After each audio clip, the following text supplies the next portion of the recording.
Good evening, everyone. My name is Alicia Johnson. I'm the Executive Director of Step Up Savannah, and we are so excited to be here today with our NLA class of 2021, our co-facilitators, Mr. Antoine Smoke, Ms. Aura Wright, our Community Collaborative Coordinator from Step Up Savannah, Jessica Flores, and we are so excited to have before you our speakers on tonight. We are discussing one of our current topics that is blowing up media channels globally around the world, which is critical race theory. We have two wonderful guests who will be facilitating our conversation on tonight. Professor Gwen Jordan from Savannah State University and Mr. Lee Robbins from the Coastal Empire, the Mediation Center of the Coastal Empire. For those of you who do not know, our NLA class is a 12-week program that Step Up Savannah hosts from our funding source is the Freeoff Foundation, who sponsors this particular program. This program has been in existence since 2012, where we walk through advocacy and leadership training for emerging leaders all across our community, with the goal of developing them to serve and to connect, as well as to be able to advocate from self to system all across our community, in boardrooms, on the front line of their neighborhoods and in their community. And so we are very excited to have all of them participating in this conversation tonight. As you can see, we have a broad array of folks from all across the Savannah-Chatham area. Let us introduce our speakers for tonight. So Professor Gwen Jordan has held senior positions in city and state government agency in Ohio, also at the U.S. Department of Housing and Development in Chicago, Illinois.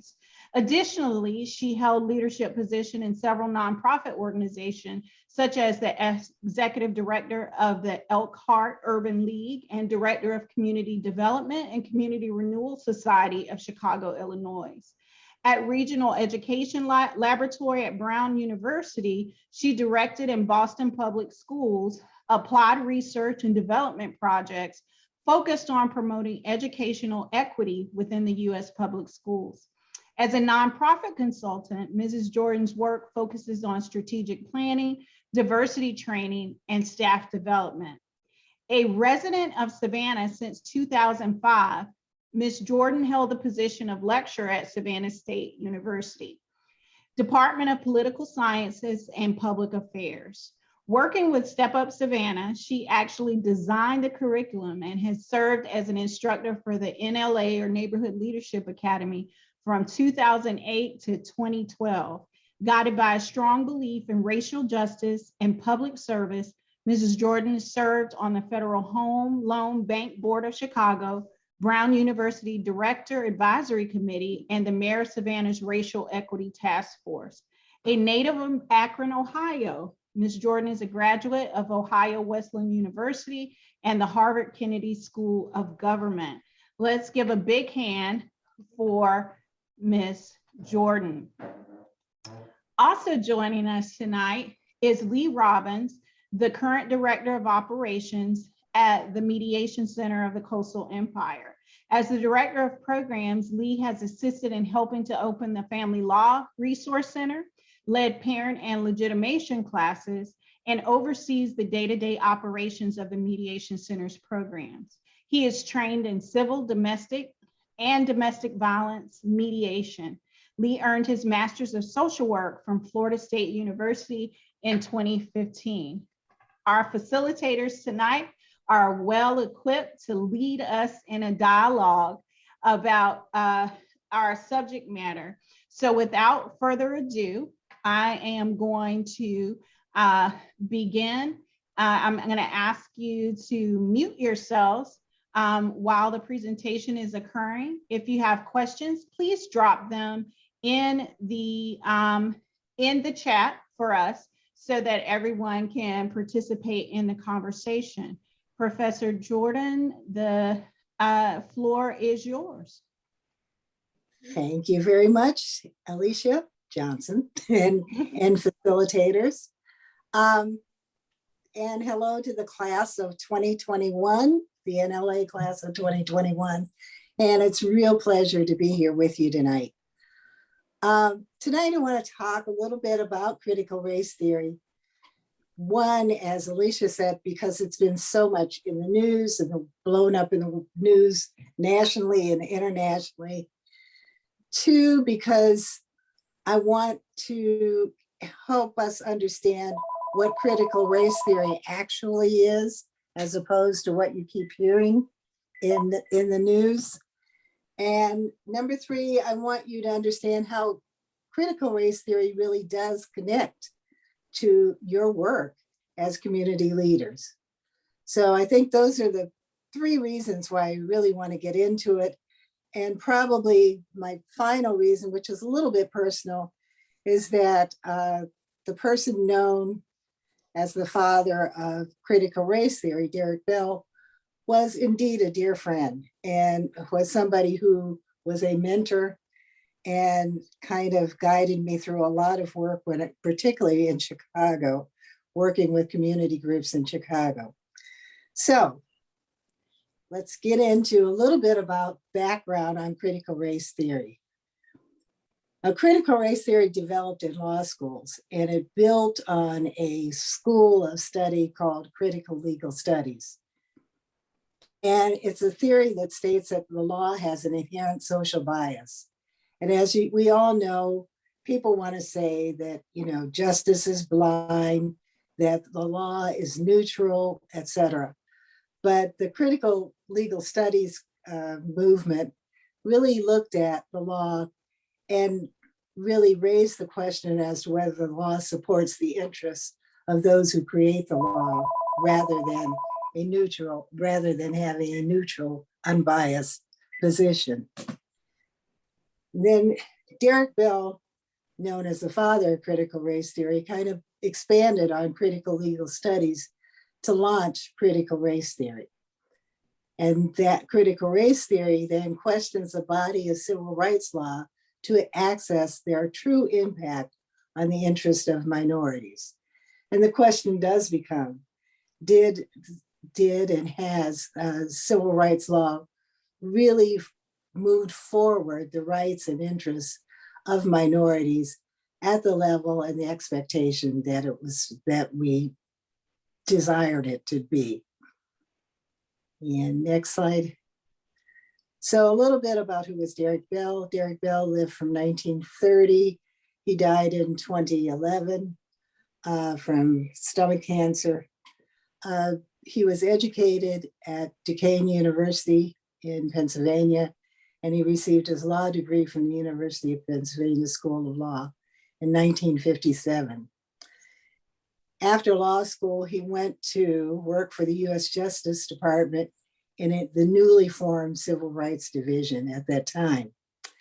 And it was at that point that Derrick first began his activism, because at one point, as he was working on civil rights cases from the Justice Department's perspective, he was told that he would have to resign his membership to the NAACP because it was not an acceptable kind of membership to have when the Department of Justice presumed itself to be neutral. He kind of questioned that in the sense that there were many, people at the Justice Department who had a number of different kinds of memberships to fraternities, et cetera, and no one was asked to resign except him. And so at that point, he decided to leave his position at the Justice Department and move to work for the NAACP Legal Defense Fund, which I think was something he wanted to do anyway because he so greatly admired Thurgood Marshall, who at that time was leading LDF. During his time with NAACP Legal Defense Fund, he worked on over 300 school desegregation cases, including the Savannah case, Stell versus Savannah, Chatham County Board of Education. So he was one of the lawyers on what was a landmark case here in Savannah. He then moved on to become a constitutional law school professor at University of Southern California, then moved on to Harvard, where he was at Harvard from 1969 to 1990, having gone to in that period of time, he was a visiting law professor at a couple of other schools, but his time at Harvard was pretty much mostly during that time. In 1990, he resigned his tenure at Harvard as he had demonstrated from, I guess, 1989 through 1990, and took a leave from his position at the law school because Harvard would not hire either women or minorities in the law school. And he protested the fact of the lack of hiring of people of color and women. And after the hiring for the school year of 1990, he resigned his position at Harvard Law, his tenured position at Harvard Law. He was the only Black professor, tenured Black professor of the law school at that time. He moved on to NYU and stayed and continued to be the law professor at NYU from 1991 until he died in 2011. His textbook, Race, Racism, and American Law, is still taught in all law schools and particularly in most constitutional law courses. Okay, now, what's a theory and why is it important? And a theory is really just a system of ideas intended to explain something, some phenomena, something going on in society, something that we really want to get a hold of and get an understanding for. It's also a set of principles upon which the practice of an activity is based. And finally, it's an idea used to account for a situation or justify a course of action. So when we look at critical race theory, we're going to look at its principles and the course of action. So next slide.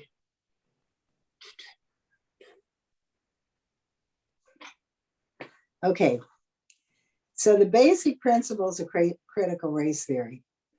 Most important and the central theory of critical race theory is the centrality of race and racism in society. And in that, it argues in the permanent, structural, and systemic nature of racism in American society and how it impacts all institutions, including law, schools, education, healthcare, justice systems, how race and racism begin to really impact and are embedded in all of those institutions, in all of societal institutions. And therefore, because it is so embedded, critical race theory argues that race-neutral doctrines, while ignoring fundamental realities of racial disparity, serve to dismiss the minority experience. In other words, when people walk around and talk about, the goal of desegregation, et cetera, is to come to a society where we will be colorblind.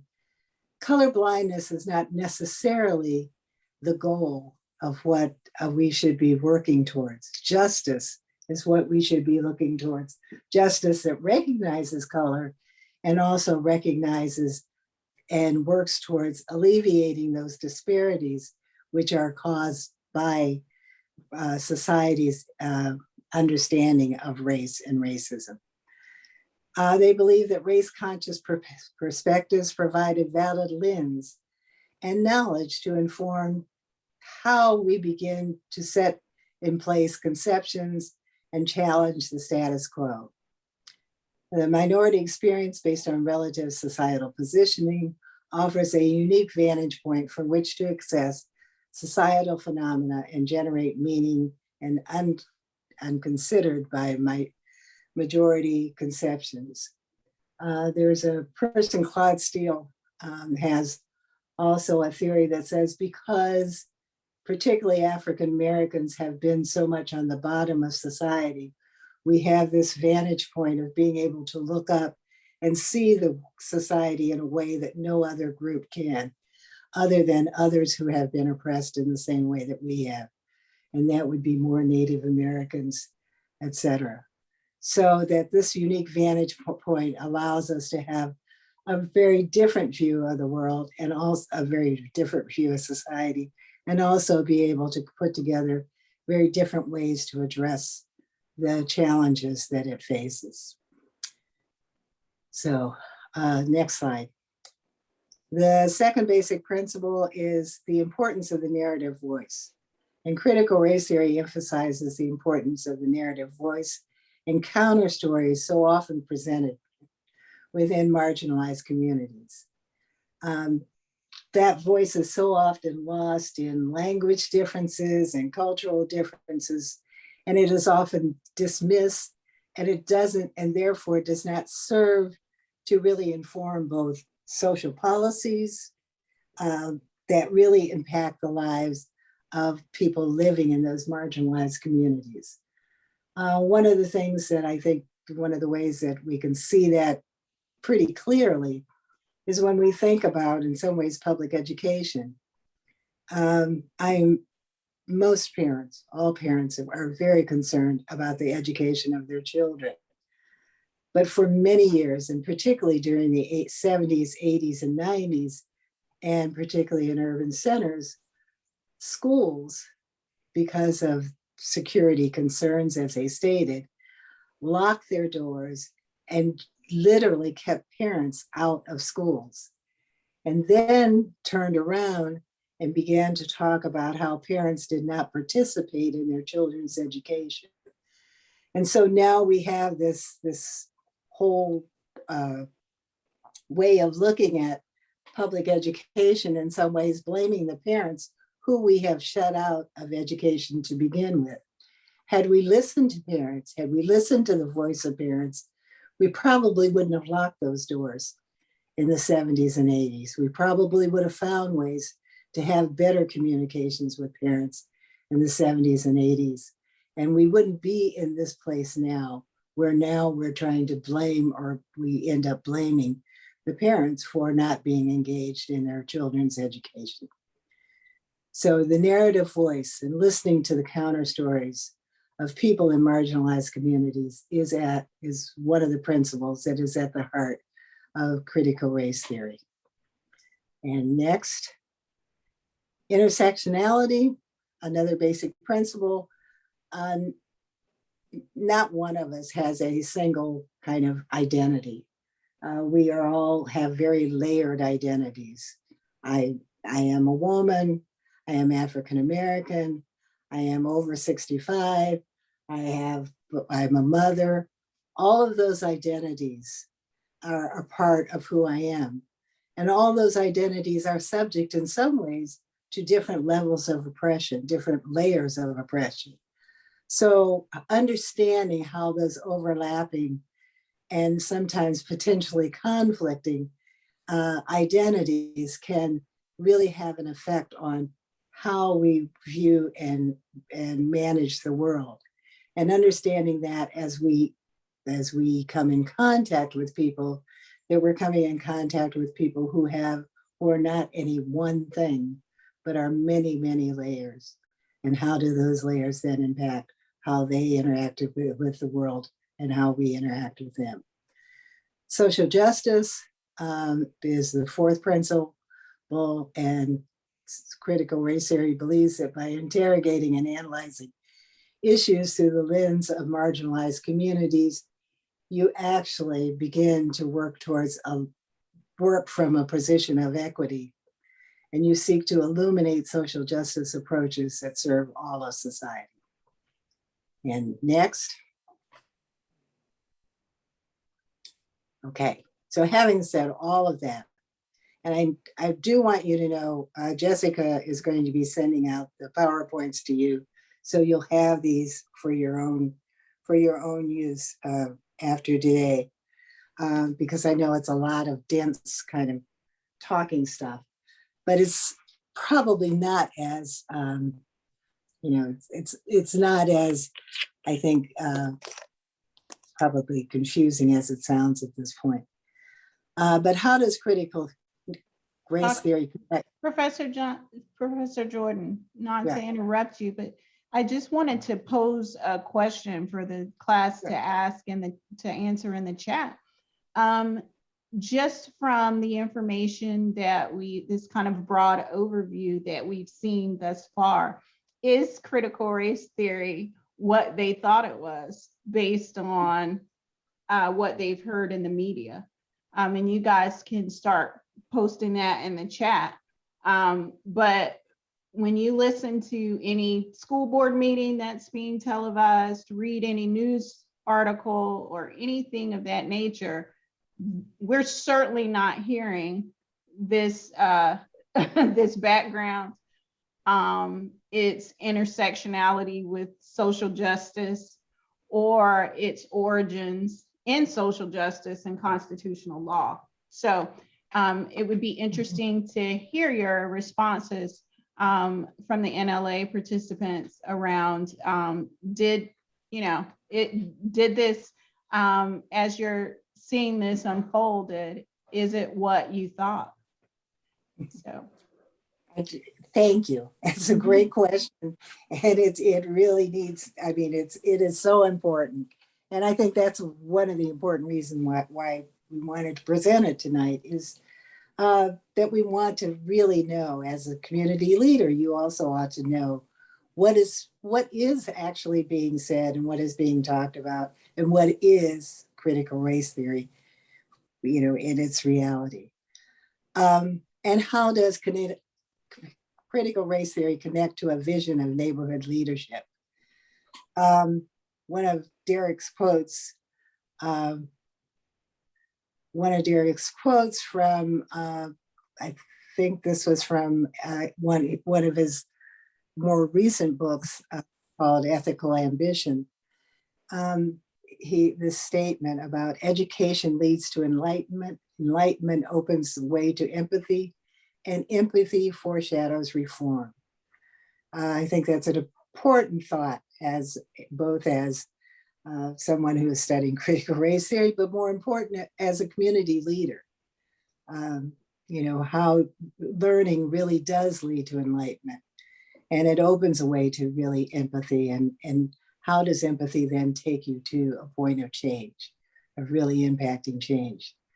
So critical race theory offers a lens to interrogate dominant society, sources and uses of power to oppress. It talks about race being structural rather than individual, which takes you from a place of so often when we talk about race or racism, we always talk about, oh, it's those people over there, or it's an anomaly, or this doesn't happen in our neighborhood, or this doesn't happen at our school.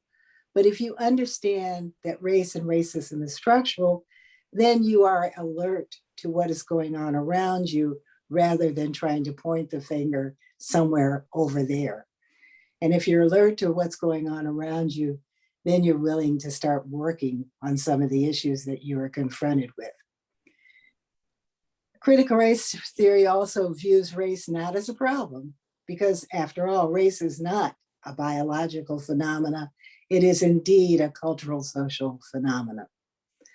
However, the recognition that race and racism have had the impact of being able to create social bias, social power structures, caste systems, et cetera, to lead to oppression, helps us to understand how society then can use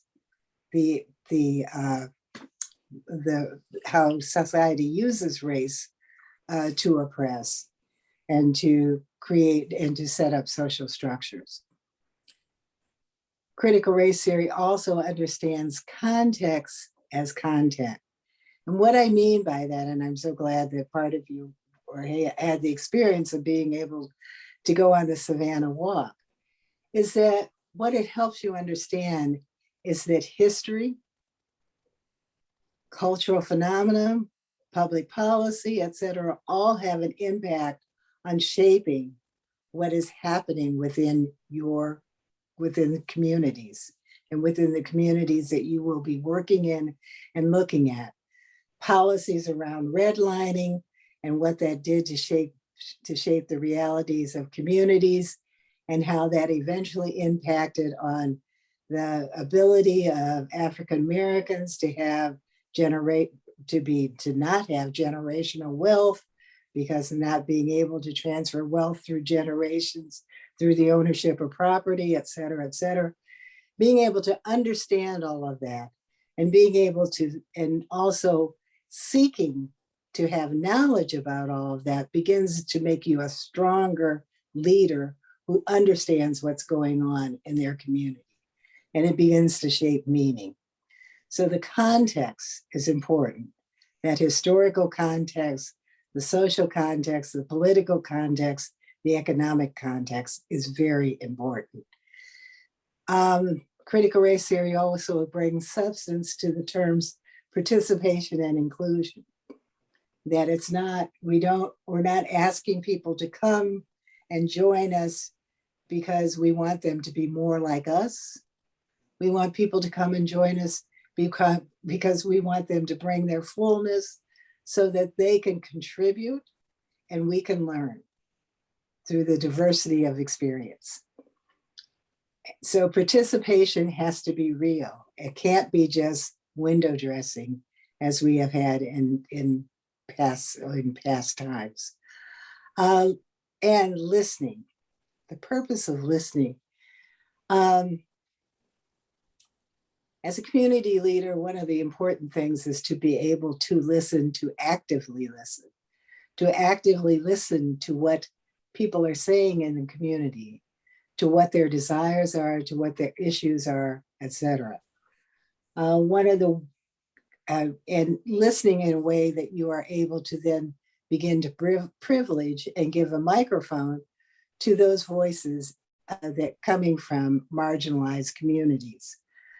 I think an example of where that becomes very important, where that has become in recent times very important, is around the issue of policing, because we have a conflicting kind of process going on, particularly as it affects minority communities. The one process is, of course, what we experienced last summer, which was the horrific murders and the continual kind of murders of African Americans by the police. But on the other hand, we have communities, marginalized communities, who are in need of policing in order to make sure that their communities can be safe for them to live in. So how do we begin to listen and hear and begin to balance those sometimes thought to be competing, but not really competing positions? So listening is so important. And I know that Lee is going to talk a lot more about that, because it is so much an important part of courageous conversations. And next. So I know that you all had an opportunity to look at the video about Alice Cole. So one of the questions I wanted to kind of ask you, and the first question, one of the first questions was the question that Alicia raised earlier, is how does this sound like what you have heard about critical race theory? And then I know that you all saw the video about Alice Cole. And one of the things that I think I want you to think back to as you think about Alice Cole, and I remember her work she was in, Bay City, the Chesapeake Bay. How did her work kind of reflect the counter story, the narrative story as we think about critical race theory? Can you connect what Alice Cole was doing to the basic kind of tenets of what was happening or what we're talking about in critical race theory?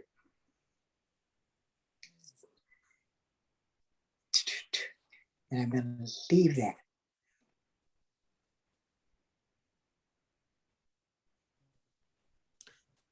Would you like us to orally respond or type our response? Yeah. No, or speak up, please. I think with what you presented today and what she did and Alice did in the video, it talked about generational. It also touches on generational wealth, how it's African Americans were not given a chance or a leg to stand up on. And then when we get a chance, there's so many barriers in the way. And you saw that when she was trying to just get land to build on the house or to get permits to build on the house. And it was a lot of different steps that she had to go through and a lot of barriers to fight. Yeah. And what was the initial thing that got her moving? They wanted to build a prison in their community that was right across the street from them. From a place that didn't have running water, that didn't have sewers, that didn't have, it was, and there was nobody listening to that community voice until Alice said, no, this is our community, kind of, and we're not going to have it. And how forceful that voice became was really amazing in that setting. Anybody else have anything else about Alice? What was the significance of the porch when you think about Alice Cole? I had to go to my notes, but it said that basically she talked about the reason they needed it was because that's where they learned stories and songs and history was learned while sitting on the porch. So very important. And it just makes you think about public school systems and how so much of our history is not really taught in the schools. Yeah. And the porch represented how they came together as a family. It was the gathering place where we can all come together and connect and be social, and our voices can be heard amongst really pretty much one another while we're on the porch. Yeah.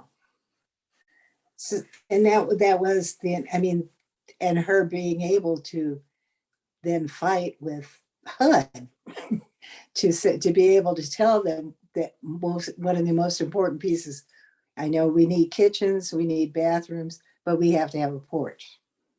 And that is going to make our home. And her being able to say that and make that counter story heard begins to tell you that unless we really capture and raise the voices of community, we will not really know and understand what those needs are, what the community wants, and how important it is. And it would be so easy to dismiss the idea of a porch, but it also dismisses a whole community when you dismiss the porch. So that's so much at the heart of critical race theory, is really understanding what that core is, and also giving space to that voice and giving microphone to that voice, giving respect to that voice, and understanding that that voice really then becomes a foundation to form policy, community, and begin to really affect change. I guess, do you all have some questions before I wrap up? Any more questions? And I can't see questions in the chat. Dr. Jordan, I wanted to ask a question that you posed earlier at the beginning of your presentation, and it was, how has civil rights law helped the pursuit of justice? Is there really a change that we can see? I want to know your thoughts on that. Well, let's see. What I will do is give you the thoughts. Let's say that that really kind of moved critical race theory, which were Derrick's kind of first challenge of civil rights law. Now, this was a civil rights lawyer who traveled through the South, really working for school desegregation, working for Brown, in the aftermath of Brown versus Board, and being committed to, what all of those steps through school desegregation. And then finding at a point, and probably this was more towards the early 70s, that there was such that we really didn't get to where we wanted to get to with Brown. It didn't really happen. And what were some of the reasons that it didn't happen, and where did Brown fall short? Now, we can go back and do a whole nother thing about Brown, but understanding that Brown was the whole process to overturn Plessy versus Ferguson and to end all of what was Jim Crow at that period of time, not just the desegregation of public schools, but desegregation of public schools was a way to get at it. But what we ended up with through Brown is a couple of things that we're living with today. One is that somehow in the whole pleadings of Brown, we began to look at Black students as having deficits. And we began to define Black students as the deficits. And now there's a whole body of educational policy that addresses Black students as having deficits. And one of the arguments that Derrick raised around that was on all of the arguments around Brown versus Board, we use, of course, Clark's, the psychologist, was the person who really was the expert on the case, but we never talked to Black school teachers. No one ever engaged them in the case. They were never engaged. They were never brought. Their information was never brought forward. And we lost then was a whole pedagogy and practice that was going on in Black schools under segregation, which was really producing outstanding Black students who were going on to do outstanding things. What we lost were, we can name schools throughout the country that were Black schools that had wonderful education systems and produced excellent scholars, students who did things that throughout time and contribute in many ways. We've lost the Rosenwald schools, that were all the schools that were created in the South for Black students and with Black teachers, and how they really supported community and were a part of the community. We lost all of that. And we've lost as I said, we've lost all of that pedagogy, which was how do we really educate Black students to their fullest potential? And that has been lost. So back to your question, Antoine, how do you interrogate how those laws, what kind of impact they had? Derrick's book on Brown versus Board is probably one of the more interesting books around looking at that and taking us to a point of saying, okay, we were able to go through desegregation, but what have we lost, and what do we need to do going forward? How do we begin to address some of those things that were lost at that point? Professor Did that Jordan? answer your question? Yes, thank you. It's a complex question. Yeah. So thank you. Professor Jordan, I wanted to read some of the comments that we were getting in the chat before Okay. we moved on to Lee. We have folks who said that they agree that certainly what we discussed today is definitely not clear in the media. Oris ask a question, why we think it's being so critically attacked right now, particularly in the classroom. Austin, it's a highly exaggerated and sensationalized version that's being focusing on the inherent bias of law proposed by CRT. And people shout that CRT preaches that the US is a racist country, which becomes a personal attack on private citizens rather than a non-personal critique on the longstanding US institutions. So that's a great observation.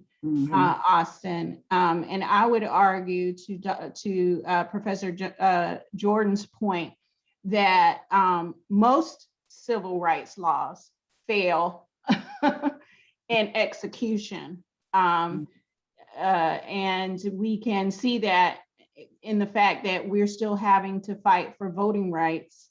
That it comes up every so often that we have to pass a law to keep voting rights. And so when things that should have been remedied long ago, we're still fighting the repercussions of them now. And so this is only one of Dr. Bell's points that that civil rights laws do fall short of completely dismantling those institutionalized systems. In fact, in some cases, they underpin them. So after hearing after learning the definition of critical race theory, Kayla indicated that it does not change my understanding of race theory, but deepens her understanding. Cara says that it makes staff feel uncomfortable and reflects the lack of factuality in events, books, curriculum. And so, Cara, we may come back to you on that. Ms. Seabrooks indicated that she feels like people are using it because they want to hide the ugly history around racism, and that it would bring up so much and bring so much forward to newer generations that they're purposely fighting to keep that out. Rosa indicated that it helped to clarify its purpose, a way to understand it, and how it shaped our current environment and economic development and growth in the communities. And Jaquel posted just now, do you feel like desegregation hurt the Black community more than it helped, given your previous context about Brown? Okay. Do you want to answer, Jaquel? I see. Did it hurt more? I mean, for someone who's lived through Jim Crow, as I have, no, it didn't hurt more, but did it not? I mean, I think the only thing that really hurt was the liberal fantasy that with these laws, the world was going to change, and that everything was going to be all right. And it's kind of like where we were in 2008, when we elect a Black president, it's going to change the world. That did not happen. And by the way, strong relationship between Derrick Bell and Barack Obama. Barack was one of his students at Harvard Law, and so was Michelle also. But yeah, I think the only thing that really hurt was that it brought about that fantasy that it was going to be over. And one of the things that, obviously the critical race theory brings us back to is the permanence. And I know that people got very upset when that was put out, when Derrick put that out, the permanence of race and racism in America. One of the things that he often said was, that is not that is not a doom and gloom statement.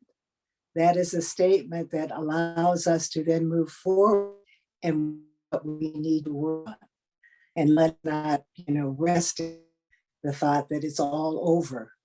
But it brings, there's a lot of work to do, and we need to do it. And what is that work for? And how do we? The other interesting thing, as we were talking about why the right is kind of making, it's almost kind of hysterical, because Derrick's critique was not on conservatism. His critique was on liberal and pretty much liberal whites who felt like because they march with King, it's all over. We've done it. We've ended racism, et cetera.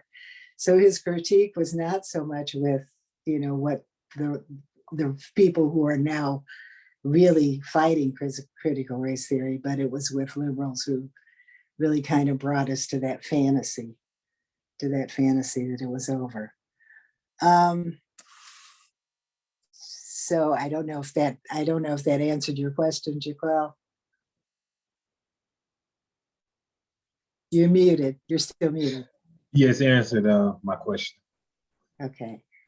Well, and let's say that there are no, I don't presume to have the answers either, but because I think that what it challenges us all to do is to keep working, is to keep reading, to keep educating ourselves, to keep becoming more and more knowledgeable about what's out there, and really try to, in order for us to continue to work against what is probably the major, as we say, the original sin of America, of the United States, and that is its racism. There are a number of suggested readings on on the last slide, and you'll have that. So I suggest that you pick out some of those to read over the next month or so. The one that I think you should read first, it would be Faces at the Bottom of the Well, and the other one, And We Are Not Saved, both by Derrick Bell. And then there are a number of others that are listed there, but I think you'll probably both of those, and these are fictional, so these are not dry law books, but they are really fictional, but beautifully written. He was a wonderful writer, amazing writer. So those are the two that I would suggest you start on, and that would get you really into his work. And those are posted in the chat. Those have been posted in the chat, and we will also share the slides. And just to wrap up, I would say that when I think about critical race theory, and when I think about Derrick, it's that at the end of the day, what he called us all to do is what he did in every way, was to stand in his own truth and then take responsible action to move that truth. And that was something he always did, and starting back from when he left the Justice Department because they told him he had to resign from the NAACP, and standing up for hiring women and minorities at Harvard Law School. And then just in every way, he worked with me for a number of years. We worked with women at public housing at Cabrini Green in Chicago, with a group of women who were trying to pull together their own kind of, they wanted to get ownership of their public housing building at Cabrini Green. And he worked with those women just as strongly as he worked with his law school students, and just as clearly in terms of being able to communicate and engage in and participate, and had a wonderful way of every so often breaking into singing maybe Amazing Grace or something else that during these community meetings that we would be in. So it's just a wonderful, wonderful man who stood in his own truth, and always asking us to do it. is to do the same. And as community leaders, you're, asked to do the same. Stand in your own truth and take the responsible actions. So Thank you so much, Professor Jordan, for providing us a overview. I think one of the most interesting context about, as we discuss, not just critical race theory, but race in general, is that race is a social construct that we all participate in our country. It's a consensus reality that we've been subjugated to. And then what's interesting, I think what's so interesting is that when we're having these conversations, to dialogue with people who pretend it doesn't exist. You created it, right? You created this social construct that we've all had to be subjugated to, that whether you're Black or white or Asian or Indian or Hispanic, whatever the Latinx, whatever the case may be, we're all pinned on these sides of a frame and, shading in the bubble on various applications and, surveys and so on. And yet, when we open the dialogue to have difficult conversations, as Lee is going to talk to us about tonight, these courageous conversations, to sit across the table and have to discuss it with people who deny its existence is it's almost like it's a double-edged sword. So Lee, help us. How are we, as community advocates, as organizers, as people who are standing in our own truth and working to lead with empathy, how do we have these difficult conversations in the public square? How do we formulate that and be able to build consensus and bridges and connect with each other in ways that move the ball forward, rather than, one of the things I don't want to leave to my son and my grandchildren in my native city of Savannah is this legacy of lasting economic disenfranchisement and some of those other things. So how do we have those difficult conversations so that we can inform those next generation leaders? That's a great question. And for the next 30, 40 minutes, as I talk through difficult conversations and the skills that you already have to have those difficult discussions, to learn from one another, to build a connection and trust, what you're going to realize really quickly is that this type of work in conflict resolution, which is what the Mediation Center does, having difficult conversations, listening with intent, empathy, using it the correct way, learning from one another, having that courage to speak out and to live your truth, it is very much influenced by critical race theory. Everything that Dr. Jordan has said in the last hour is about to be repeated in a different way. And so it's going to be in that muscle memory. And that's a good thing, because sitting here for an hour like the rest of you, there are things that I did not know. And I made notes and I thought things were going off in my brain and I was making connections. And I know that for the rest of you, as I was watching everybody, I could see the connections being made, right? Like, oh, wow, I never thought of it that way. So let's get started on difficult conversations, because Alicia is right. And Dr. Jordan is right. As leaders, you're going to be expected to be able to stand up, move forward, and lead those conversations. And so how do we do it? Why is this important? Because we're all social animals. We need human connection, that porch, right? That family that we wait for an entire year for Thanksgiving to go see, to have difficult conversations.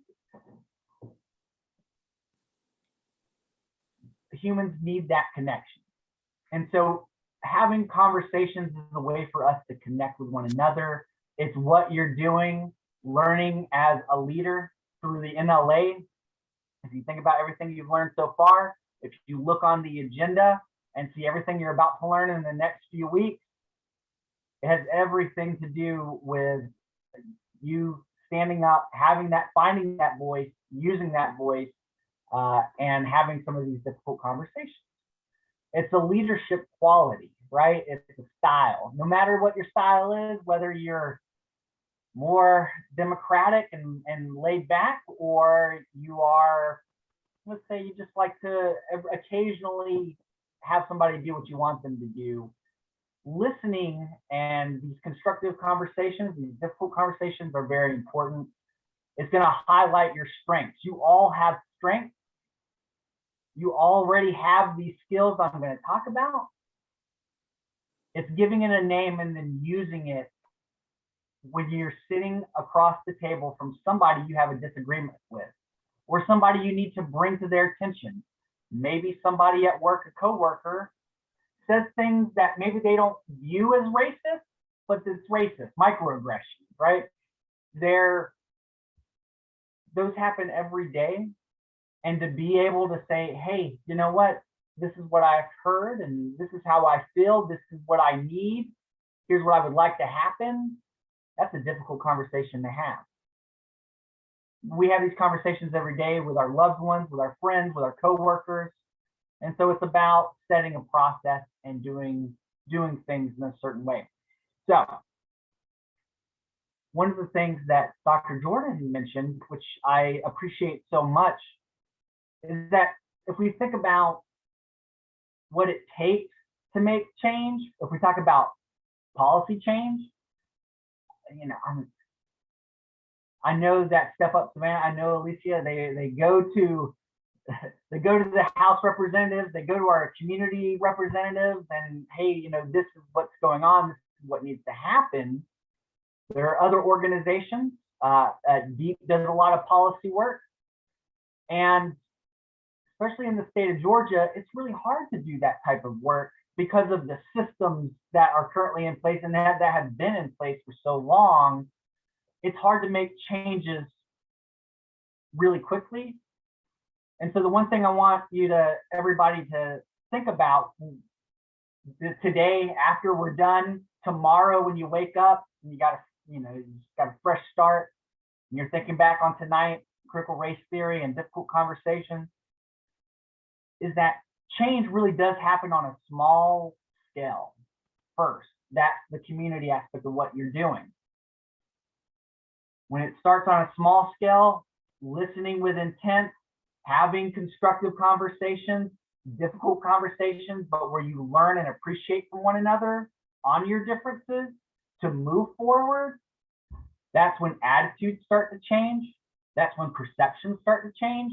And then it spreads and gets bigger. And that's where you see public opinion and policy change. And so it really does start with you all. And it's going to start with some of these difficult conversations that I'm going to encourage us all to go out and do, because it's so needed. And why is it needed? Well, you know, social media has made it a little difficult. I mean, things have changed over the last 10 years with social media. Our current state, if we think about everything that's happened in the last, 5-10 years, you watch the media, you watch the news, you read a newspaper, you go on Facebook, it seems the country is more divided, nobody can get along. And there's some truth to that. And the truth of that is it's so much easier to just go on Facebook and friend individuals or pages that fit your own reality and your own beliefs and get that reinforcement. And you don't learn from anybody, you're just reinforcing what you already believe. And so as a result, over 10 years, when we do have difficult conversations, individuals naturally go back to that fight, flight, or freeze. We tend to stay away from difficult discussions. We don't want to have difficult conversations or conversations in general. We just want to step back. Hey, I'll see you on Facebook, or I'll send you a message. So there's a great book, Kate Murphy, in her book, What You Don't, You're Not Listening. 90% of people do not engage in social media. That means they're just sitting and observing others engage. 9% actually engage in social media, having constructive conversations, asking questions, stating what they need, what their opinions are. And then 1% of those that use social media actually lead discussions and make it a point to lead discussions for betterment, to learn something. And so what we've done over the last 10 years is we've found an easier way. When you have a difficult conversation, that discomfort of, I don't think this is right, or this is what I believe, but I don't feel that I have the ability or the strength to stand and say, this is what I believe, or this is what I need. And social media has made it more difficult to have conversations, and therefore we feel isolated. And that isolation might explain some of the things that we see today, in terms of individuals snapping, making rash judgments. It's important to have conversations, to connect with one another. It feeds mind, body, and soul. That's the way I frame it. That doesn't come from a book or research, but constructive and talking with somebody fires off neurons in our brain, and it releases endorphin, and it just does everything. It's almost like taking a run. When you are really into a conversation with somebody and you enjoy it and you learn, it has that same effect. And we're not getting that. And instead, what happens is we become more depressed, we become more isolated. And then when we do get in a conversation, which we don't know how to talk about what we need or what we want, talk about how we feel, and we don't care how another person feels because we don't know how to ask the right questions to get to their underlying interest, is that you get conflict. And that's where we see conflict happen. It's individuals whose needs are not being met. And so it really does start with listening. If we think about the attributes of great leaders, Dr. Martin Luther King, they used to sit there and he would have advisors, individuals from different organizations sitting there in a room with him, and he would sit in the corner and he wouldn't say anything. And then he would wait a day or two before he even could process what he had learned. Same with Nelson Mandela. What Nelson Mandela was known for was his patience. And Albert Einstein, what he was known for, his patience plus the questions he asked. And those are really key attributes to listening, and that we are just not taught to listen to other individuals. We're taught to respond, to react, verbally and physically communicate, but nobody's ever taught to actually listen, to sit, pay attention, make eye contact, don't move, don't think about what you're gonna have for dinner tonight. Nobody's taught how to do that. And that's such an important aspect of having a conversation. Because if you're not listening, then your subconscious kicks in, and what you think the person's feeling or what you think they said jumps up. Really, that's coming from you. There's a misunderstanding, and nobody gets that connection with their neurons in their brains, and people don't feel happy. And so listening does trigger that emotive response, neuron spark. It can, you get that connection. That's what happens with empathy. Our mirror neurons spark when we have that emotional connection, that emotive connection with somebody, because we've gone through the same experience. It's really hard to fight our natural impulses. Even for a mediator, somebody that goes out in the community and has conversations and listens, and it's really hard for me to sit and not want to jump in and say, why are you doing that, right? That's an impulse, and it's really hard to fight those impulses. We all have them because we all want to be heard. But I'm going to make a suggestion, especially when we're talking about difficult conversations. In the back of your mind, what you need to be telling yourself is, don't respond. I'm just going to listen for about 5 minutes. If you give yourself some time, a time frame, then you're going to stay true to that time frame, because then you're going to be listening. What most individuals don't realize is to have a constructive conversation, especially when it's about a difficult subject, like if we were going to talk about critical race theory or the civil rights laws, or what's going on with police in our country. Those are difficult conversations to have. When individuals talk, our subconscious comes into play, and what we need to be listening for is what motivates this individual. How does this individual bond in the community around them? Because we are shaped, our experiences, we are shaped by what's happened, our family, our religion, the school we went to. It's our environment. And so what we have are social and community bonded. An individual that is socially bonded is all they're going to be concerned about is how they interact in the world around them. How do they make connections? How do those connections benefit them? What should they be doing on Wednesday night? Who do they need to talk to when they go to church on Sunday morning? That's somebody who's socially bonded. Somebody who's community bonded, it's less about them and more about what's going on around me. What does individuals in my neighborhood need? Why is the gentleman on the corner panhandling? I wonder what his story is. The language that a person who's socially bonded is going to use is going to be I. Here's what I think, or here's what I think I should be doing, or here's where I believe we need to be going with this project. And somebody who's community bonded is going to be more, how can we get other people in on this project? Or how can we understand how to make this project better? And I'm using it in the project term because that's what I generally do for the Mediation Center. I help develop our project in the community.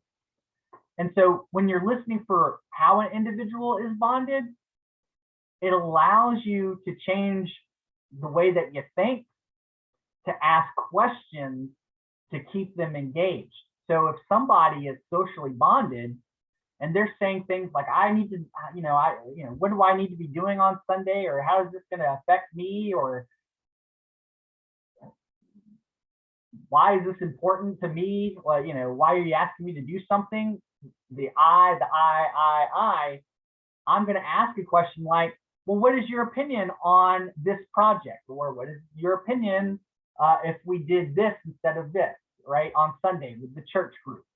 You ask them a question about their opinion and it keeps them engaged. Somebody who's community bonded, to ask them, what do you think? They're not going to be able to answer. They're going to say, oh, it doesn't matter what I think. So what you do is you change the question to, what do you think the community needs for this project? How do we get the community engaged with this project?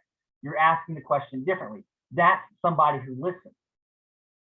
Somebody who listens is going to really go into detail of what the person says. Same thing with what motivates an individual.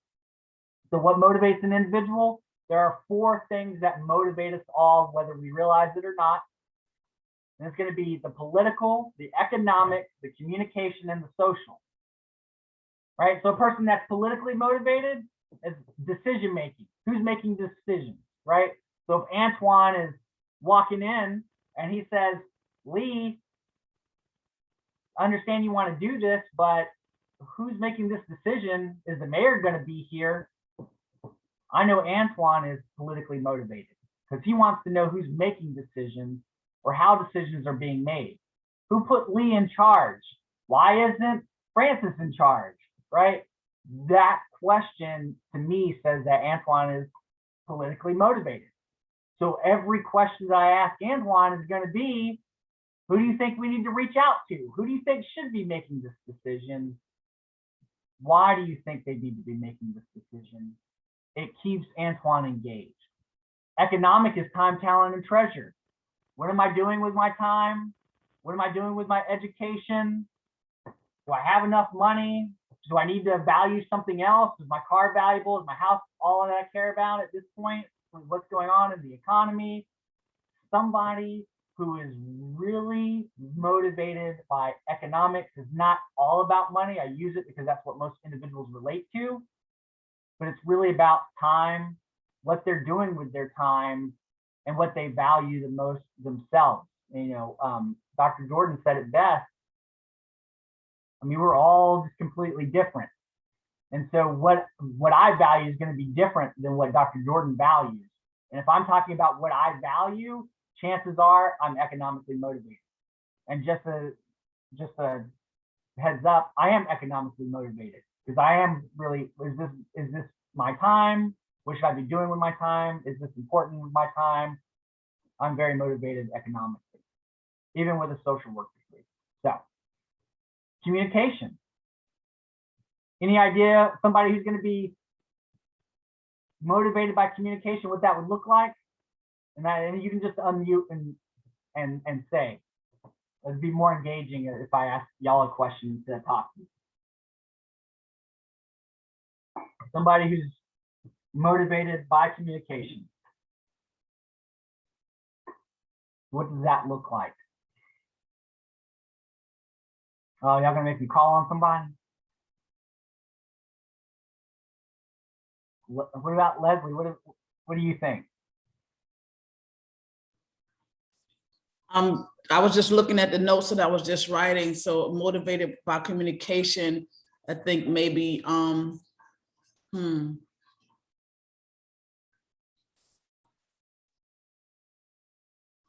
have no idea. Yeah. Anybody else? Peggy, Kayla? Why did you let me pick? That would have been a communication thing for me to do. I could have called a lifeline.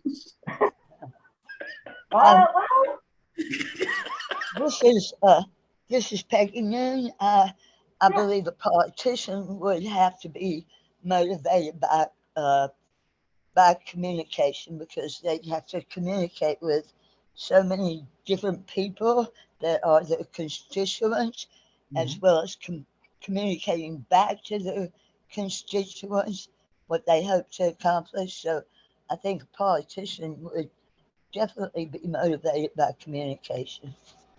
You're right. I mean, there's going to be some politicians where it's about the message, and that's exactly what somebody who's motivated by communication is going to ask or say. What's being said? How is this being said? How are we reaching out to the community? What should we change about what we're saying to reach the most individuals in the community? And then they're going to ask a lot of questions because they value communication. So somebody that values communication, right? If we go back to Antoine, if Antoine comes in and is like, Lee, I don't know about this project. I don't know if the community around me is going to, really, if this is going to resonate with them. Is there a way to change the message so that it does? I'm going to start asking Antoine questions about that messaging because he's motivated by communication. And then socials, I feel the easiest one, right? It's how we relate to one another. It's about relationships. It's about reward. It's about recognition. It's about that connection with others around us. So if Antoine walks in and says, what's in it for the community and how can the community benefit from this, or how, what kind of reward is out there for this? I'm going to say, well, it sounds to me like Antoine is really concerned about the community. And therefore, I'm going to start asking Antoine about his relationships in the community. The reason we focus on what motivates an individual when we're listening is because the questions that we ask to have a constructive conversation, especially on a difficult topic, is going to keep them motivated in talking to you. And if they're doing the right thing, they're going to be focused on what you're saying when you are saying something, And they're going to ask you questions that keep you motivated in the conversation. That's the only way to have a difficult conversation.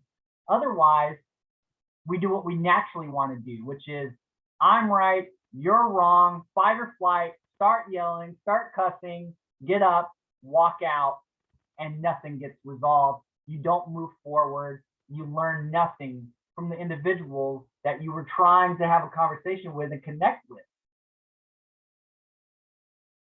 Listening goes a lot further. These skills here, identifying social community bonding, listening for what motivates an individual, are something that you have to practice and practice and practice. And you really have to listen to what an individual is saying.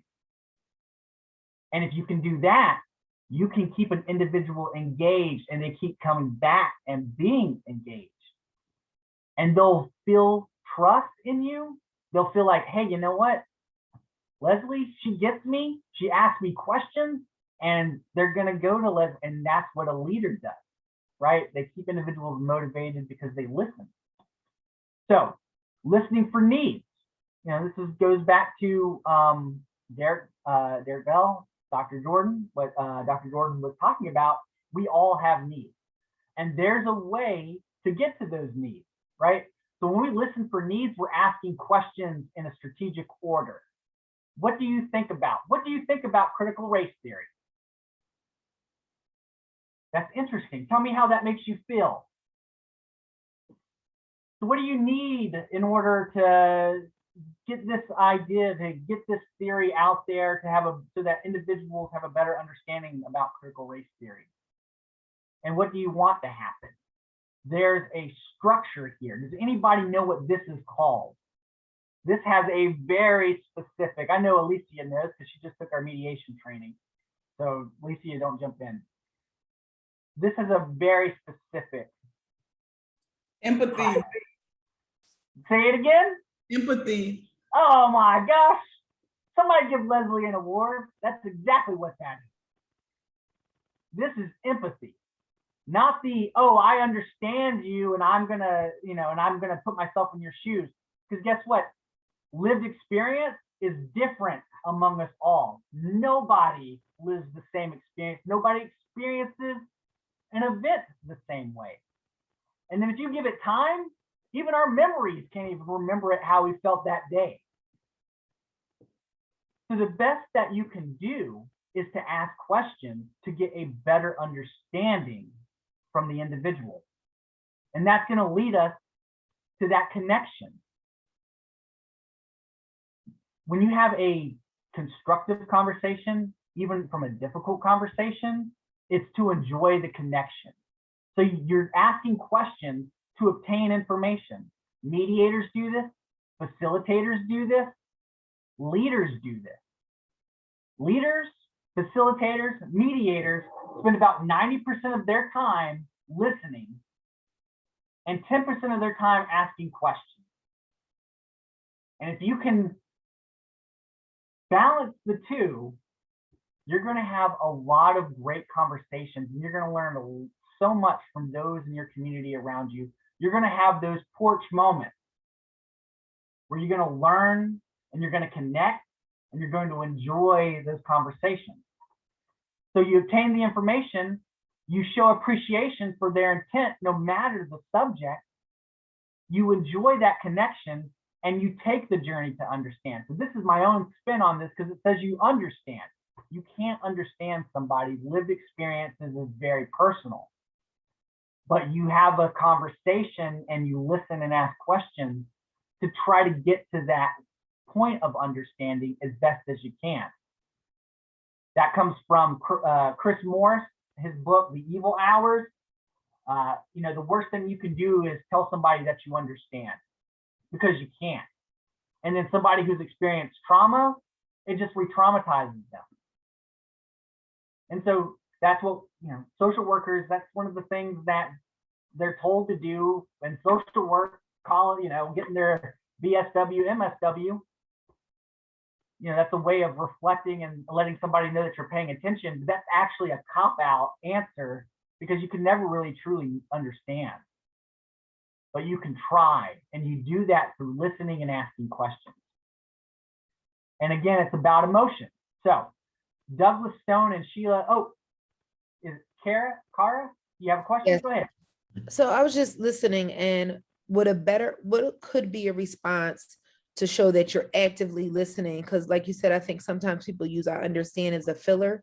Would alternative be "I hear you"? What could be something you could say in those moments to connect to who you're listening? Or is it best just to be quiet till the end or give a nonverbal head nod? That's so I give a head nod to show that I'm listening. The problem with the head nod, though, depending on what's being said, means I understand, even if you don't understand. So it's like a backwards way. It's something that I have to work on. It's a great question, though. I would reframe.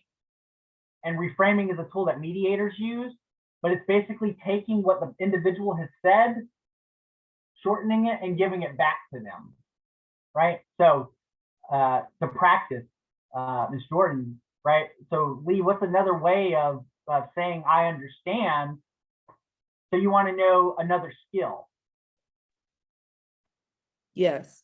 So, and that's the incorrect way, and I apologize to everybody. So you want to know another skill. Tell me a little bit more of why you're asking. This weekend I was with a group of people, and there was a miscommunication that came up, and it was very emotional.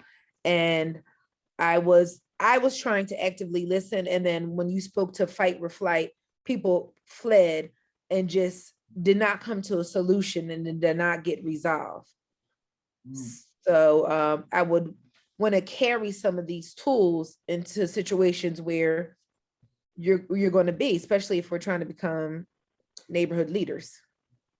That's absolutely right. Okay, so thank you for sharing that. I know that if I'm going to make an assumption. I assume that actually happened. So for you, I need to stand up. I need to ask this question.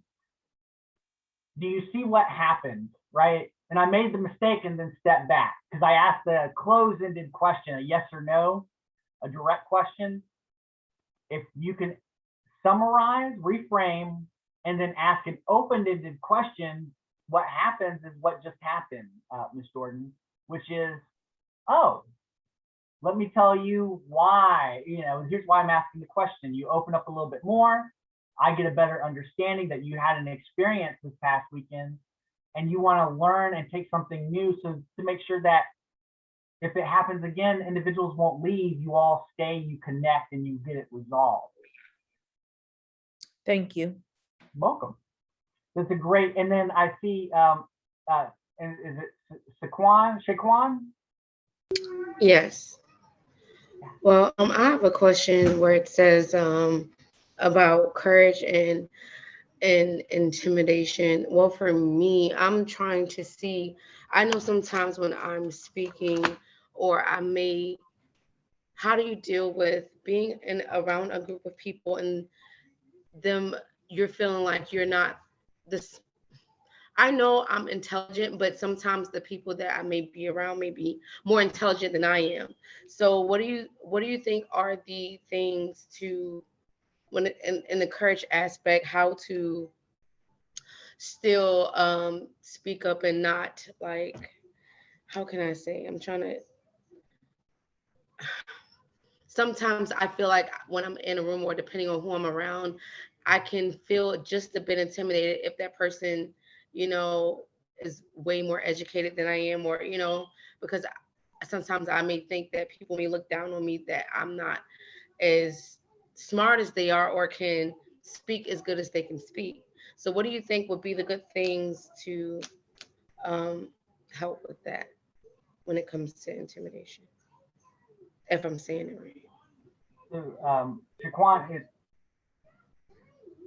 I'm going to reframe it. So for you, there's been conversations in the past, and have you ever been let down, or have you ever been put down or intimidated by somebody who's got a higher education than you in a conversation? Yes, and it kind of makes me feel, not that I'm educated myself. It's just the simple fact that I can sometimes feel a little bit intimidated because, or look down, like I may not say my words. I may get the meaning and the understanding, but I may not say my words or big words or nice words like others may say, to get the point across. And sometimes it makes me feel a little intimidated because I know what I want to say and I know how to get the message, but it might not be like someone with a, a a master's degree or a PhD, you know what I mean? So I don't know. What do you think that can help with that? Because I have a message. I know that I can be that person, but I just need to work on that or figure out what are some good tips with dealing with intimidation when speaking. Well, have you ever had a conversation with somebody with a master's degree that's not in a group setting? No. No? Okay. What about other examples of intimidation that you've experienced? Are you intimidated by anything else or anybody else? I really wouldn't. I guess no. I guess I can just say it's like when I speak and I say something, it's like I'm always. I have no problem with correction. I love any information that I can use to help, but it's like when I speak, it's like, oh, well, you should have said this or you should have said it that way. You know what I mean? And it's like, I'm sorry that, my vocabulary isn't as great, as it could be, but I know that I'm passionate and I know that I have a purpose and I'm trying to do that. I just have to figure out how to use my words better. But that is me not speaking great is not an excuse that I can't make a difference because we've seen prior, you know what I'm saying, a person that didn't have any education and still made a huge difference. So I'm just trying to just work on that. I think they'll make me feel a little bit more confident, to speak. But yeah. So for you, it's that confidence, working on that confidence. How can you do that outside of the NLA, right? And Right. know that you go into a conversation that you're confident and you know what you're talking about and you know what you're saying and you know that it's going to resonate with an individual, whether they got a PhD or a master's degree or if they've got a high school diploma or no diploma. You want to be able to reach out and communicate and discuss with anybody. That does take courage. And you've done something really that takes a lot of courage. I have a master's degree and you did just great. I don't think there's anything, I don't believe there's anything wrong with saying, hey, you know what? I'm passionate about this. Here's what I believe. Right. Yeah. We're going to get to and again, this is my own perspective because my own lived experience. I'm white, 36, Jacksonville, Florida. So I have my own set of experiences and privileges. And so maybe it's a better, facilitators and mediators and leaders always have to ask themselves, am I the right one to answer the question? So maybe it's a better question for your classmates. Does anybody have any suggestions for Shaquan to address that, that curiosity, that courageous, to be more, to have that courage to stand up and speak. Yeah, and you can just unmute yourself. You don't have to wait for me to call on you. This is more of a discussion. I like more discussion. Can y'all hear me? Mm-hmm. Okay, I feel that I know exactly what you're talking about. Because sometimes I feel that way, but what has helped me is if it's something that I like, it's kind of like small talk. If someone's talking and you don't really resonate to what they're talking about, I just sit back and listen to what they say and I just listen because it's better to listen more because you can learn more like that. But as far as speaking, you don't have to have like a professional voice if that's what.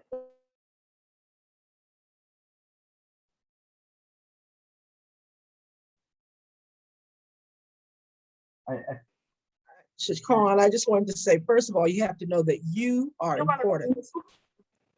Yes, you are And important in this yeah, and any So- question or thoughts you have, you're really important. And anyone trying to put you down and for anything that you ask, you are not the problem. Take a page out of the book from Alice Cole. She was, I guess, maybe undereducated. That whole community was poor, but she had to speak up because of an issue. She may not have articulated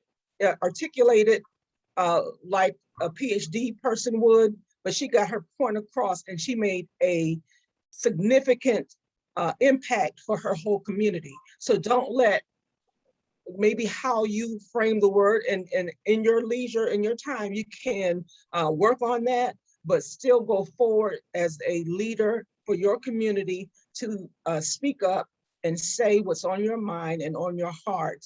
And anyone trying to belittle you, you are not the problem. Thank you. Shaquan, I just wanted to say, well, one thing that may be able to help with public speaking is if you could find like a local Toastmasters. I don't know if you've ever heard of Toastmasters, but generally Toastmasters are groups of people that just want to improve with public speaking. So that may be something to help, to help you. Also, I think also changing your perspective on it. So right now you're seeing it as there are all these big people and I'm this small person, and you should really just change your perspective. If someone sees something in you and you feel like you're not on their level, that means they see a value in you that maybe you don't see it. So you bring more to the table than what you're considering you bring to the table. I'm sure you've heard the term or heard the saying, like, your gift will make room for you. But also in the same thing, like, no, your gift will also put you in rooms that you may not feel like you're ready for, but whomever you believe in knows that you're ready for. So, and you'll never get better if you stay in what you consider to be a comfort zone. So if you're being put in places where you are outside of your comfort, that means there is allowing room for growth. And so you always want to grow. And just from what I've learned over the past couple of weeks about you and just hearing you speak, like, that's one of the things you want to do. Like, you want to be passionate about your thing. You want to be able to grow and reach so many. So you have to, if you have to put yourself in those rooms, so regardless of anyone's background, regardless of anyone's education, you are still able to speak to them in their heart and communicate your passion to them. But overall, I think looking into Toastmasters would help you with the public speaking piece, and that will come with confidence and changing your perspective. And I think you're going to rock it out like you always do. Thank you, Larice. Yeah, I appreciate everybody so much. I needed that more than a little bit. It's very beautifully said. And thank you to me, that is courage, right? Hey, this is something that I see within myself, or I just need help with. And like I said at the very beginning, you all already have these skills. You use it and you don't know it, and it's good to put a name to it. And so emotions is very important. Douglas Stone, Sheila Hearn, they wrote a book on difficult conversations. And it's a negotiation type of book, right? And so when we talk about negotiation, we want to take the problem and the emotion, take the emotion out of it and just focus on the problem. That can be a good thing and a bad thing. Because if you take the emotion out and that emotion is left unchecked, you have nothing that's driving that motivation to get it resolved. So emotions are a very important aspect. And if that is what drives you, then that is what drives you, and that is your voice, and you make your voice heard.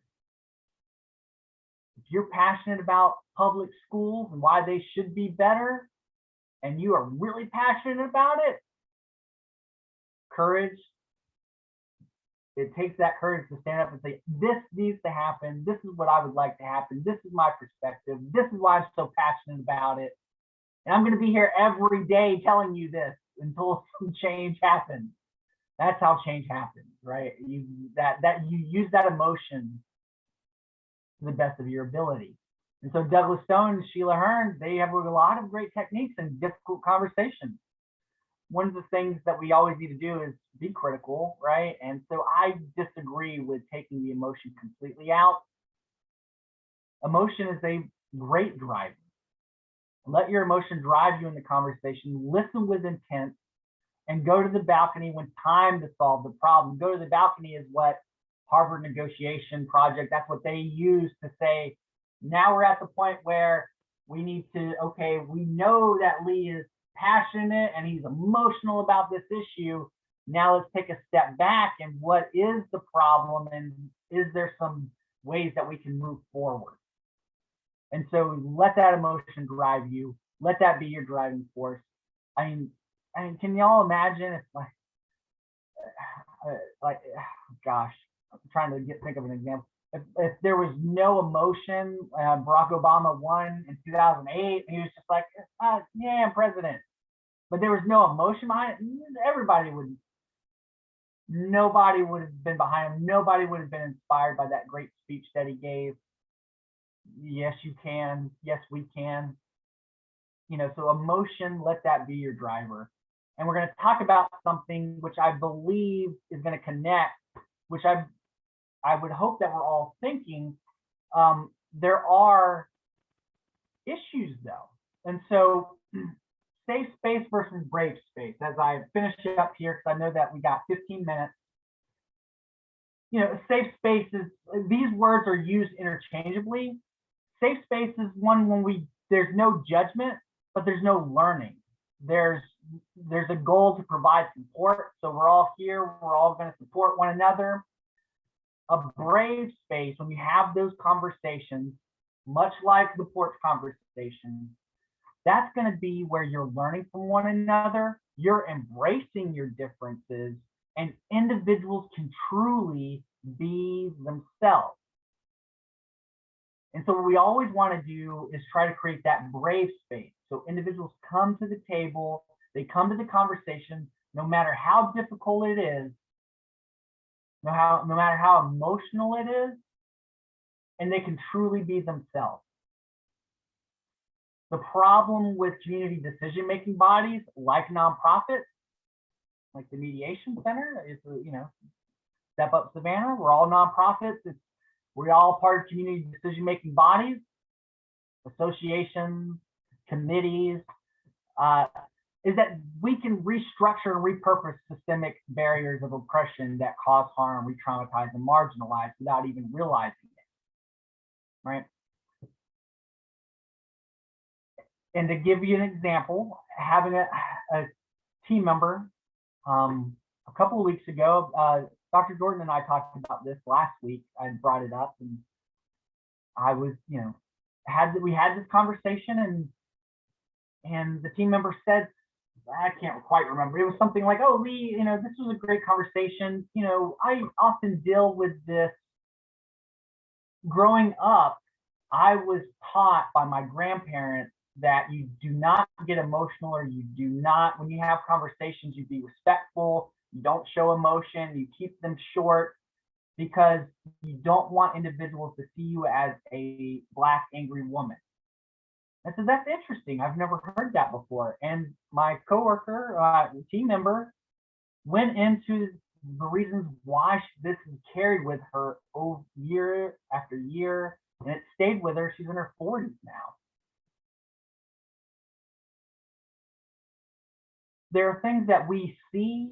There are things that we don't see. There are behaviors that, tying this into what we learned earlier with critical race theory, you know, there's just things that we think are better, but they're not, because there's systems in place that still replicate the issues that have caused harm and oppression for so many.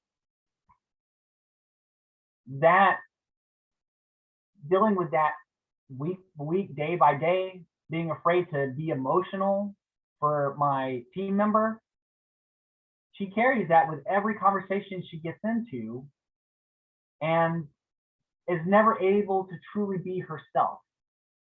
And we want individuals to truly be themselves. We want to create that brave space for them, to allow them to say, this is how I feel, this is what I need, and this is how I think we should move forward. When you got individuals who are able to truly be themselves, you get their true self, you get what they truly need, and you're able to connect what needs to happen to meet those needs. And if you can do that, that individual is going to feel a sense of community, a sense of belonging, a sense of connection, and that mind, body, and soul, everything's going to click. And they're going to be more involved, more attuned to the emotions of others. They're going to carry those skills with them. That's what we call social capital. So we need to embrace our differences. We need to listen, and you need to use your voice. There is some situations where the systems are in place, right? Can you all imagine if I taught the first hour on critical race theory? We might have got different responses. Maybe we wouldn't have, but we could have. So one thing we always have to ask ourselves is, am I the right person for this discussion? Is there somebody to better lead this discussion? And if you can have that much self-awareness, then you're gonna be able to have these difficult conversations that move people forward, as opposed to everybody standing up and walking away because they get so frustrated.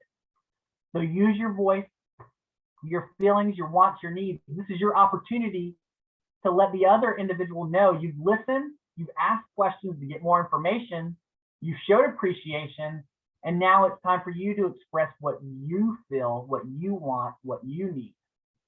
When conversations are lopsided, that enhances systemic oppression. What you then have are rules over boundaries.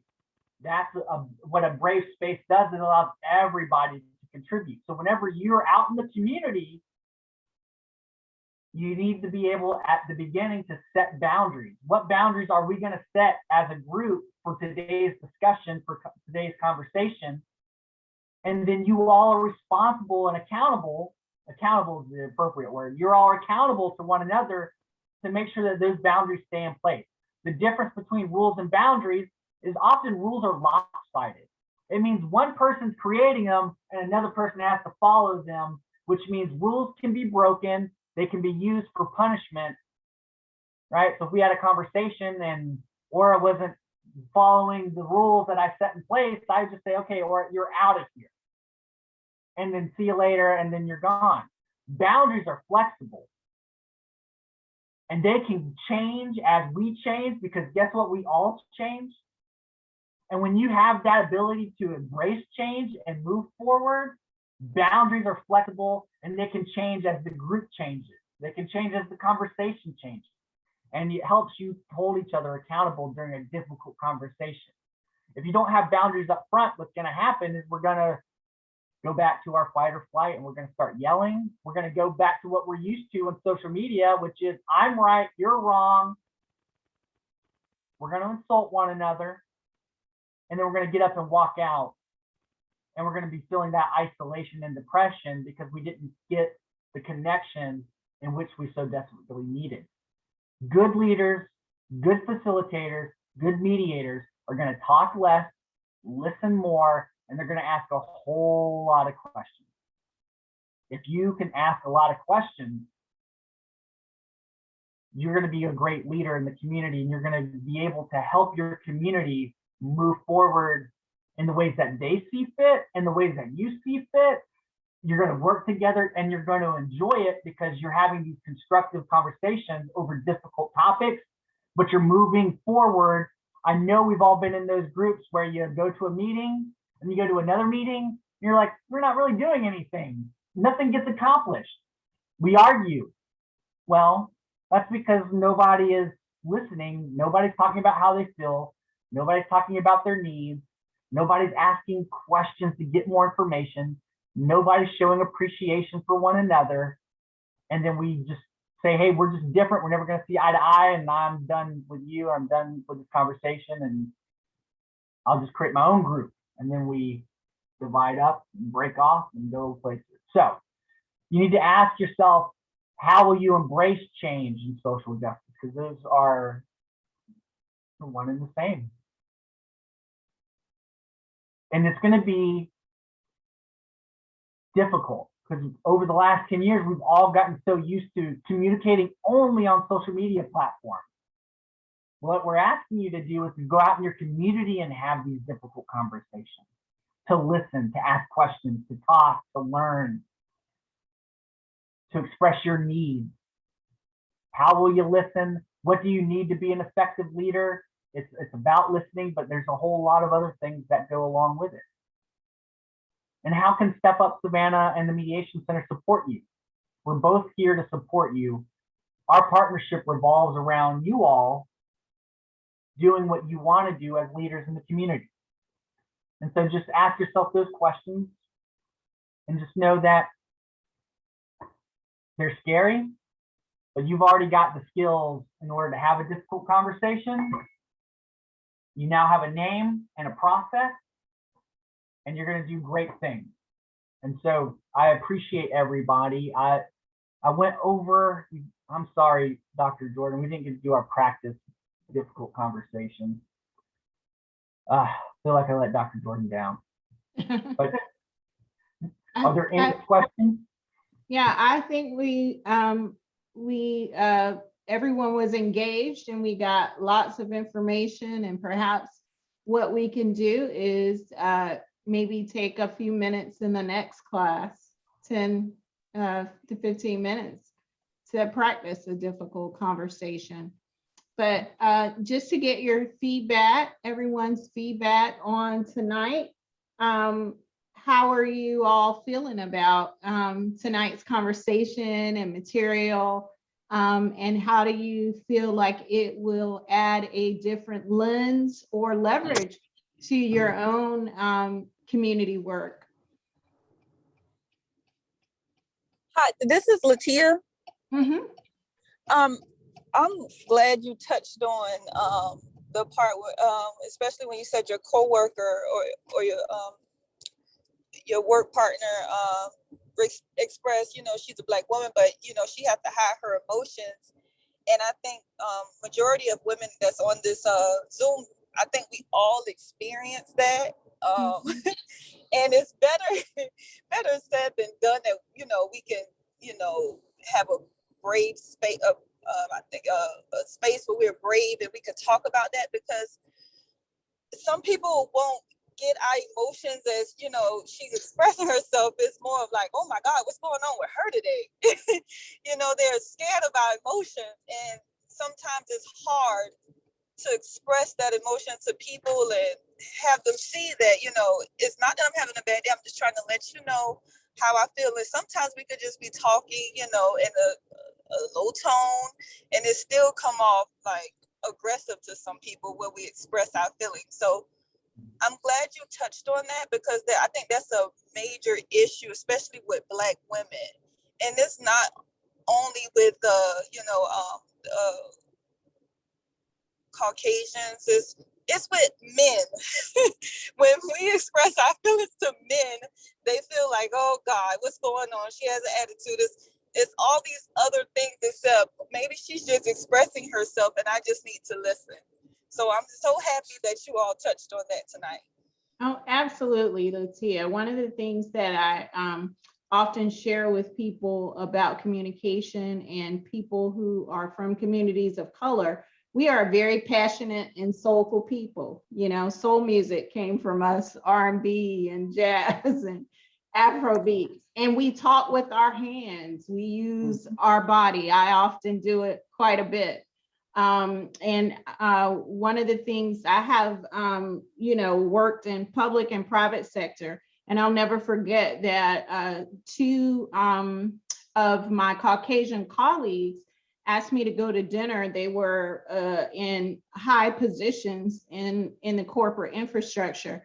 And they said they felt more comfortable having the discussion with me, but they were wanting to discuss another Black female who they had named the ABW, the angry Black woman.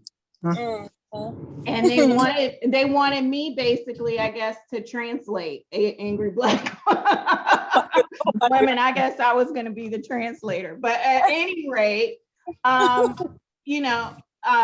and even though I was offended, which I told them at the end of my tutorial, I used the opportunity as a way, like Lee said, to open dialogue, right? And Right. to have a conversation about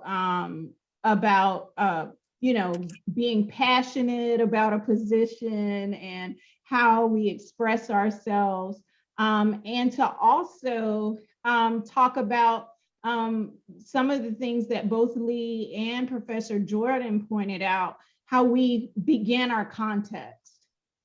If you already have a presumption that people of color or women of color are angry or disgruntled, it doesn't matter what I say. It's always going to come across as angry or disgruntled.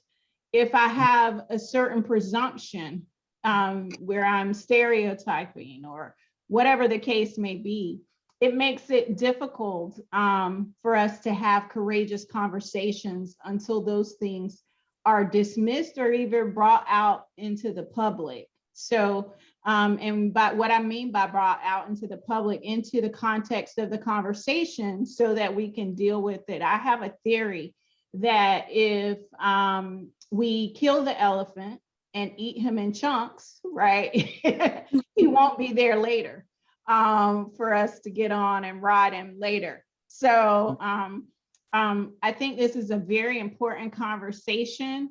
And I don't think it stops here, right? No, I think yeah. We just cracked the egg a little bit. It's not even. And I also want to add another thing that I have kind of learned over the years.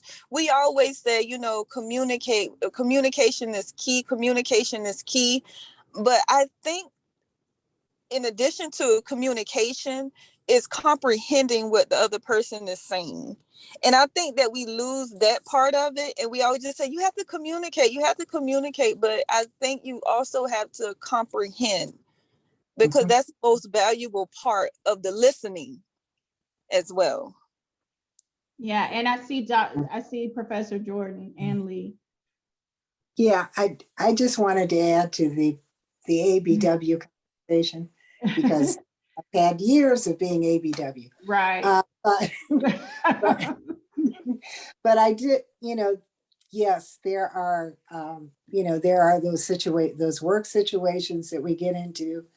But I would also say that over this last year, I have been so angrier probably than I have been in many, many years, of just the situations, what was going on in the world, George Floyd, people dying of COVID, the disparities in health, etc.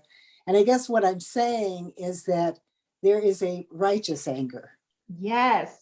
And that we need to also own that righteous anger, and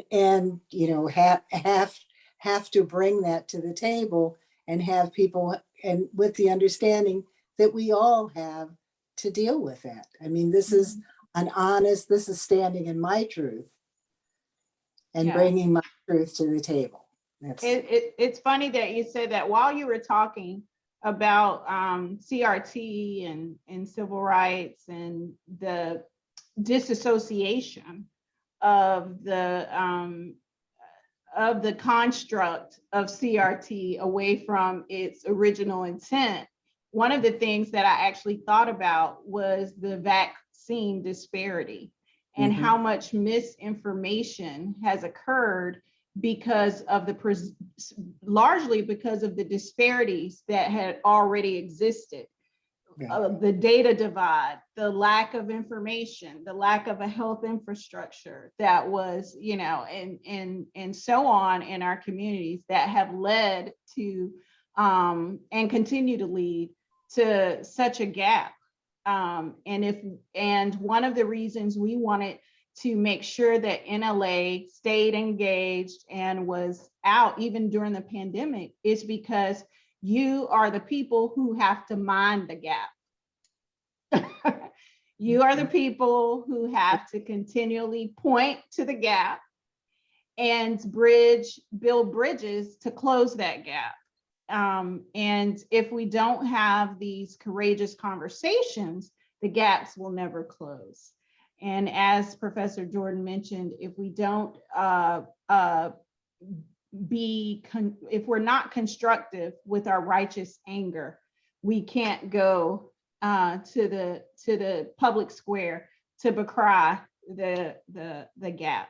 So we want to definitely thank you all for staying committed, staying connected, and keeping the fire lit. Every day when we come to work at Step Up, and Jessica's new there, we find a reason to fight.